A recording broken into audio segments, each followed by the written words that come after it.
السلام علیکم۔ وعلیکم السلام۔ ہاں حسن بھائی، میرا سوال یہ ہے کہ جو حضور صلی اللہ علیہ وسلم کی خود اجتہادات ہے، ہمارے لیے وہ کیا حیثیت رکھتے ہیں؟ کیا وہ بالکل ویسی ہی ہے جیسے ہمارے لیے قرآن و سنت ہے، یا ان کی حیثیت اس درجے کی نہیں ہوتی ہے؟ جی، اجتہادات کی دو نوعیتیں ہیں۔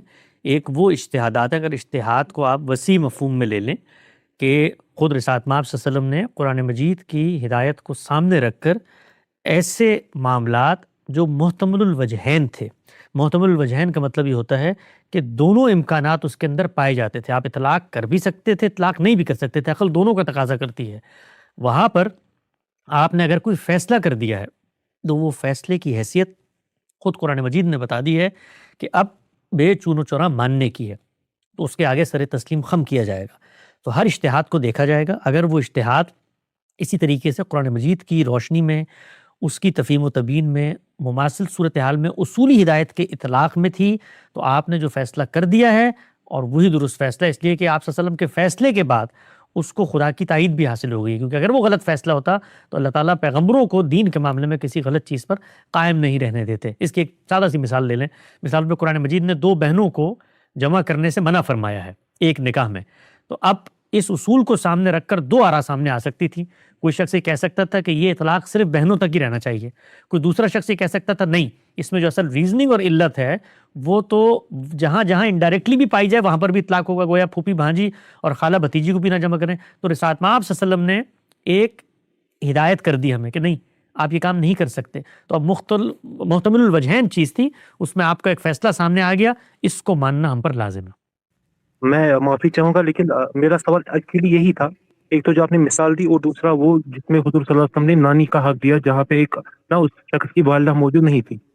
اب اگر یہ مثالیں ہمیں احادیث سے نہیں ملتی تو ہم ان چیزوں سے محروم رہتے ہیں، ان اجتہادات سے۔ تو میرا اصلی سوال حدیث کے معاملے میں ہے، یہ دو چیزیں ہمیں، جو آپ نے خود ایک مثال دی، یہ ہمیں صرف اور صرف احادیث کے ذخائر سے ملتے ہیں، ورنہ ہمیں یہ چیزیں کبھی شاید حاصل ہی نہیں ہوتی۔ جی، تو جو چیزیں آپ کو حدیث کے ذخیرے سے نہیں ملیں اور پھر اس کے لیے علماء نے اجتہادات کیے، فقہ کیے، تو اگر علماء یہ چیز نہ کرتے تو آپ کا دین نامکمل ہوتا؟ نہیں، ایسا بھی نہیں ہے۔ نہیں ہوتا۔ اس کا مطلب کیا ہے؟ اس کا مطلب یہ ہے کہ دین کی اصل ہدایت موجود تھی، تو پیغمبر صلی اللہ علیہ وسلم کا علم امت کو منتقل ہوا ہے، یہ بڑی غیر معمولی چیز ہے، وہ ہمارے علم کی بنیاد بنتا ہے، خود دین پہ غور و فکر کی بنیاد بنتا ہے، لیکن اس کی یہ حیثیت آپ رکھیں گے، وہ ایک پیغمبر کا علم ہے، سب سے وسیع علم ہے، لیکن مثال کے طور پہ نہیں ملتا، اور بہت سارے معاملات میں نہیں ملا نا، تبھی آگے علماء کو اجتہاد کرنا پڑا۔ مثلا آج اگر آپ کو بٹ کوائن جائز ہے ناجائز ہے یہ حدیث میں نہیں ملتا، تو آپ کیا کہتے ہیں اس کے بارے میں؟ صحیح کہ بات ہے۔ آگے کوئی عالم بڑھے گا اور وہ اجتہاد کر لے گا، تو یہ رستہ تو قیامت تک کھلا ہے۔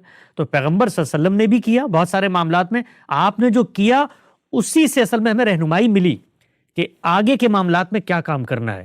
تو یہی حدیث کا دائرہ ہے، یہ مثال کے طور پر نہیں پہنچتی ہم تک، بہت سارے صحابہ نے نہیں پہنچائی نا۔ سیدنا ابوبکر کے پاس جو یہ والا علم تھا، انہوں نے اس کو ضروری نہیں سمجھا آگے پہنچایا، انہوں نے نسخے جلا دیا، تو وہ نہیں پہنچایا، تو کوئی دین کی لازم ہدایت کا نقصان نہیں ہوا، علم کا نقصان ہوا۔